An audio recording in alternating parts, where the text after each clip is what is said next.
It's massive, it's huge. When you stand in front of it, you feel small next to that landscape. And yet it's in the smallest details where nature comes to life.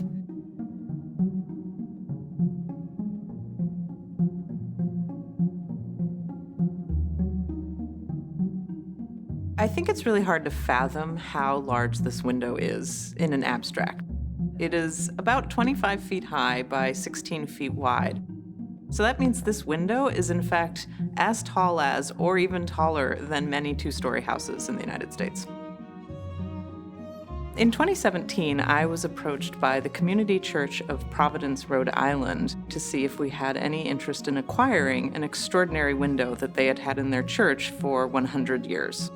And it was just evident from the very beginning that this was something we absolutely wanted to have in the collection.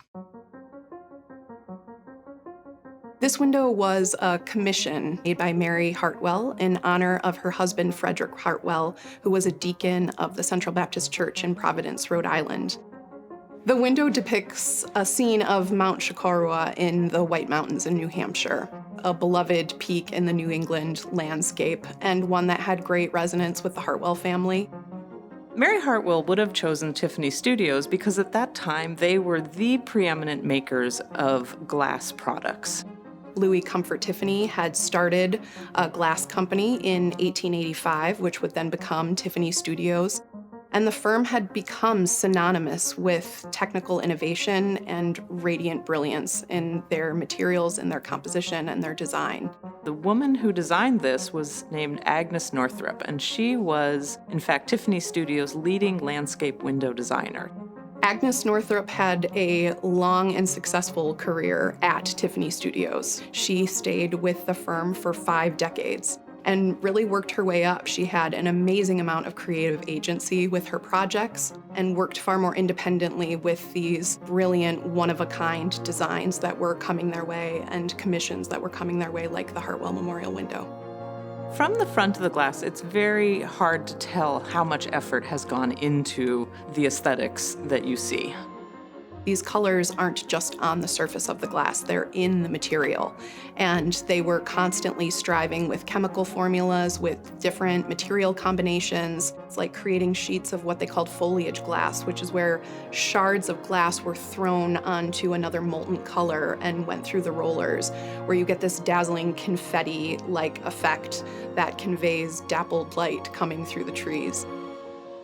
How did they know that stacking these 5 different pieces would produce this result? Because many times when you open up the layers and look at the colors without illumination, they don't seem to correlate at all. You'll have a green and a streaky brown and a plain blue with no discernible features whatsoever. And then when the light shines through them and you see why, it is extraordinary. One of the things that was actually, I think, really exciting was that we discovered evidence of cold painting. And cold painting is actually a method of painting on the glass after it's been fired. And one of the discoveries we made is realizing how some of that work took place when it was being installed at the church. Sometime during that process, it broke. They took it down again, repaired it with putty, painted it on the back to try to make the color blend better. Put it up again, didn't quite work. Took it down again, painted it more. So this artist installation team was touching up their work until the last possible moment. And so ultimately, this is a further sign of how they had a plan, they executed the window, but then they brought it to Providence and they realized they needed to make some changes to accommodate the space, to accommodate the light, to ensure that it really met their standards. I hope everyone who comes to see the window for the first time, multiple times, experiences that sense of awe that I certainly felt the first time I saw it, and I still feel every time I get close to the glass. At some basic level, art is about human expression, and this is certainly an incredible testament to that. It's a testament to Tiffany Studios' ingenuity. It's a testament to a particular moment in the art history of the United States when so much innovation was occurring in the medium of stained glass. But I think it really transcends that, and it will have a much greater and universal appeal.